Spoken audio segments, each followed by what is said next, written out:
is that there are these black performers. You mentioned that there were entertainers at the inauguration. There are these black performers that were performing for Snoop Dogg, Nelly, a couple of others. Snoop Dogg reacts as Sunny Hostin humiliates him live on TV. Really? Hold on? Has this happened? Sunny said that black artists like Snoop and Nelly shouldn't have performed at the inauguration. But again, who decides that? Is this about politics or anything else? Let's begin and discover the whole story. Sunny Hostin rappers Snoop Dogg and Nelly were criticized by one of The View's co-hosts for performing at an event like Always, which sparked a heated argument. She didn't hold back and specifically targeted Snoop Dogg in her attacks on black performers.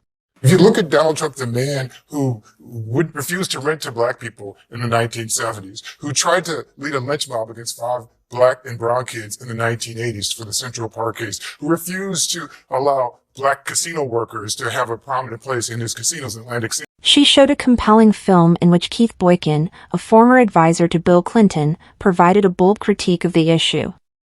Isn't that crazy? Keith Boykin's presence on the show was essential. He didn't hesitate to join in, denouncing Trump's past actions and clearly linking them to his opinion that Snoop and Nelly's performance was flawed. Even worse, I think Sunny made him public on The View. What do you think? In the 1990s, who spent 5.5 years lying about Barack Obama's birth certificate in the 2000s, who came into office and then attacked black people like Colin Kaepernick, who attacked Ruby Freeman. Boykin felt compelled to comment on how insulting Snoop and Nelly's choice to perform with Trump was to the black community. In response, he enumerated Trump's questionable acts that, in his view, have damaged black people for a long time. And her daughter Shay Moss for simply doing their jobs as Fulton County election workers. You dishonor those people when you go and perform for this man who has done nothing but dishonor black people. Boykin made it clear, black artists for Trump? Blatant betrayal.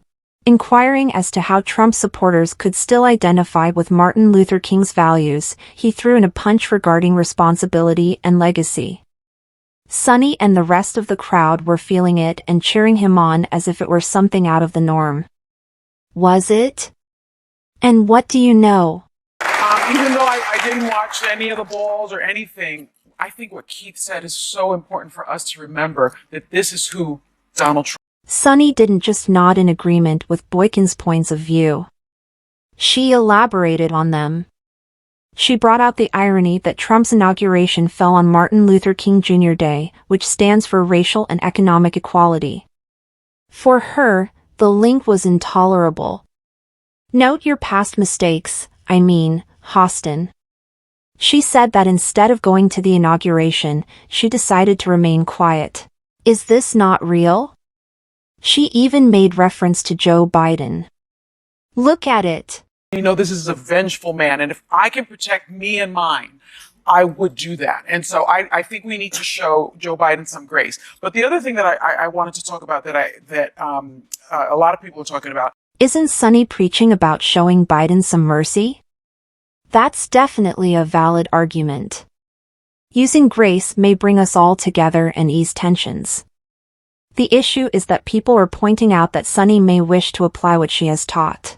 How can you really talk about being gracious to Biden if you're not being kind to other people? On the other hand, Sunny's argument is also highly respected. She's trying to have a broader view on things. Compared to Biden, she has more to say. The intention is to encourage people to zoom out and act more politely overall.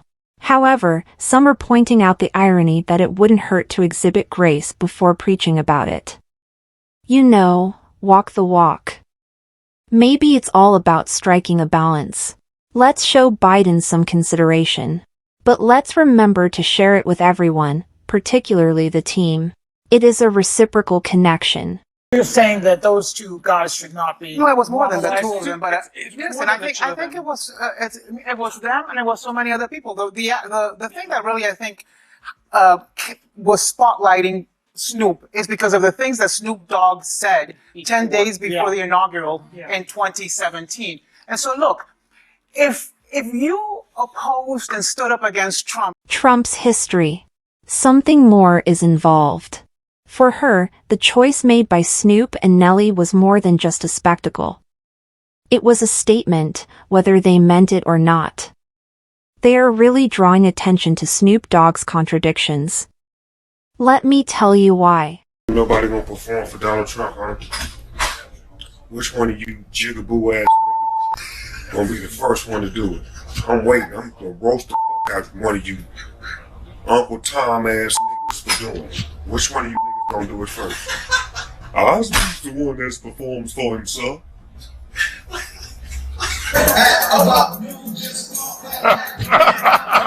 I wonder who that is. Wait, is that the same guy? In 2017, Snoop chastised individuals for performing at Trump events, and he's doing it again today.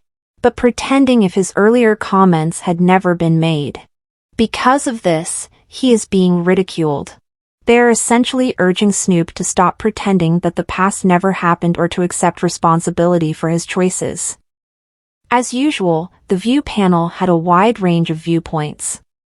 Although Joy Behar began by cracking a joke, it doesn't seem to have been sufficient to ease the tension. Ana Navarro sprang to her feet and left Snoop one more note, her emotions unrestrained by the whole scenario. January 7th, 2021. But you were there now, applauding him like a trained seal? Donald Trump has not changed. You've changed. In contrast, Alyssa Farah Griffin took a more relaxed approach. Alyssa reminded everyone that performers could have personal reasons for what they do.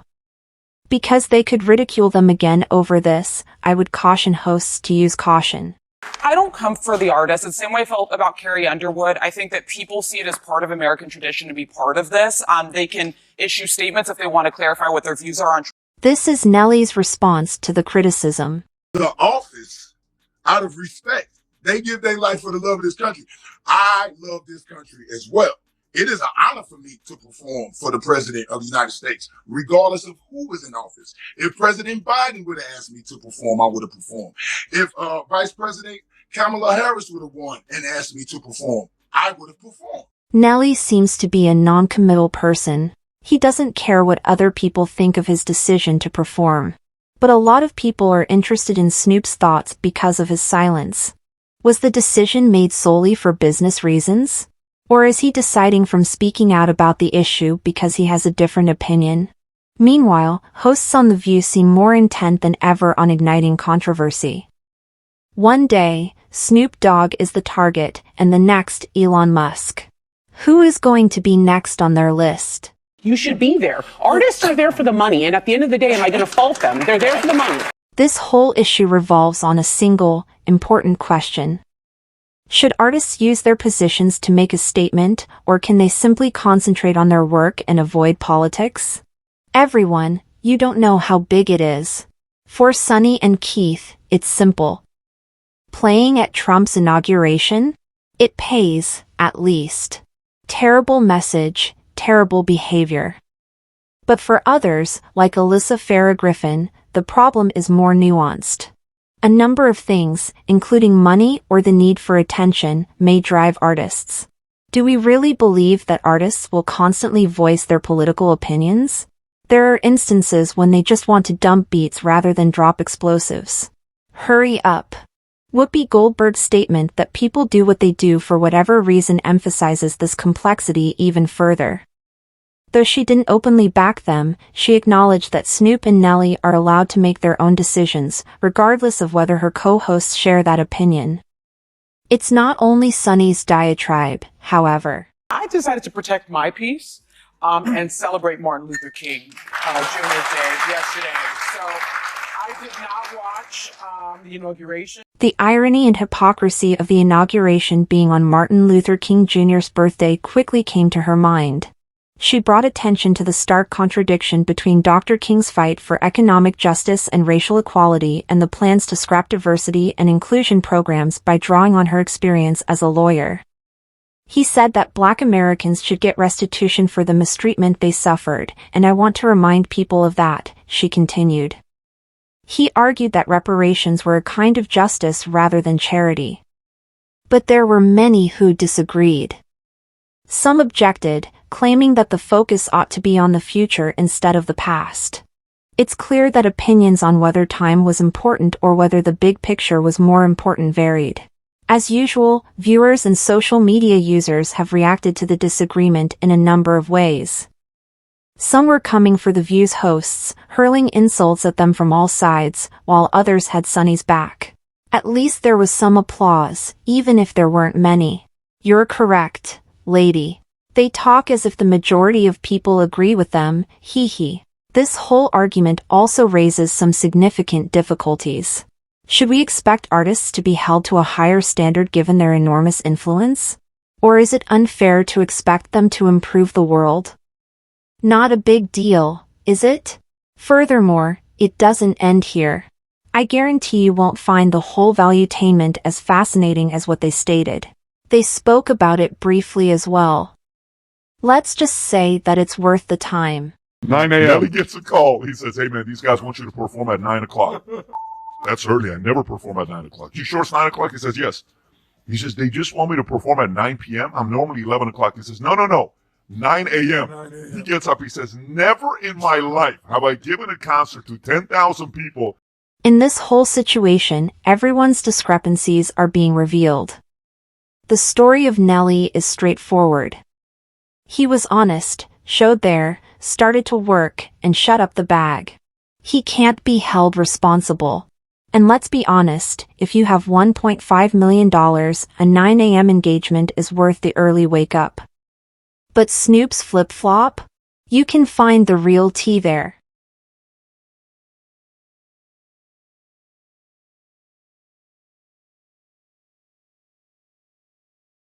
The way public personas may change over time intrigues me.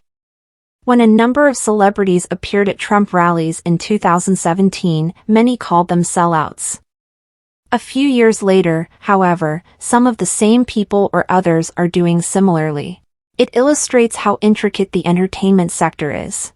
For a number of reasons, including shifting financial situations or personal convictions, people may change their minds or take different actions.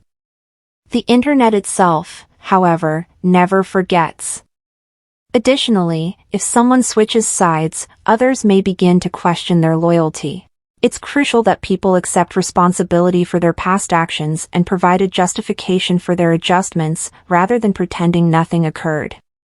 Being forthright and honest about such changes may help to preserve confidence with supporters and the general public. Or those that are performing at Trump's event. Go ahead, Rob. So ain't nobody gonna perform for Donald Trump, huh? Which one of you jigaboo ass niggas gonna be the first one to do it? Stated differently, Sunny and Valuetainment both critique artists, but for different reasons. Snoop's hypocritical "don't forget what you said before" conduct is the main focus of Valuetainment, and Sunny is offended by the message it sends. What connects them both is their study of how well-known individuals, like Snoop, make choices, especially in the political arena. Have you gotten it yet? But what isn't covered by the media? I know it's complicated. Is Sunny's criticism of Snoop and Nelly excessive, or was it appropriate? Should artists enter politics or remain in the art industry? And what do you think about Snoop Dogg, since I don't think much of him?